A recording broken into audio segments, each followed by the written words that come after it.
là-dessus qu'il faut mettre l'accent, la priorité aujourd'hui.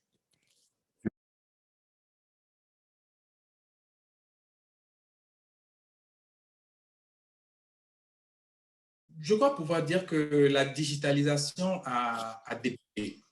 Elle fait défaut, oui, parce qu'elle est restée comme au sens, elle est restée au sens à l'étape embryonnaire. Elle a commencé avec la modernisation des ports, sauf qu'elle s'est comme arrêtée, ça a été comme gelé. Certains ports, certains pays ont considéré à tort que digitalisation voulait dire améliorer le côté transactionnel à travers des guichets uniques. D'autres ont implanté des outils inadaptés, hors sol, qui ne tiennent pas compte des réalités logistiques des pays, qui ne sont peut-être pas assez performants. Et en troisième lieu, ce que je vois, c'est aussi, dans certains pays, une absence de volonté politique.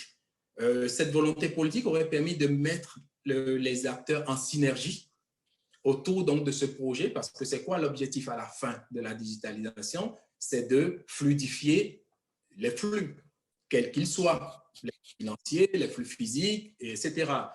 Il y a des outils qui ont été implantés dans les ports, mais n'empêche que le passage portuaire demeure une catastrophe dans certains pays. Je dis une catastrophe, c'est-à-dire c'est un vrai défi pour les acteurs. Donc, cette synergie a manqué, c'est-à-dire il aurait fallu mettre les acteurs ensemble. Certains qui n'ont pas, ils ont conservé leur, les intérêts particuliers, alors qu'il aurait fallu pouvoir les mettre ensemble pour aller vers l'objectif de fluidification des flux.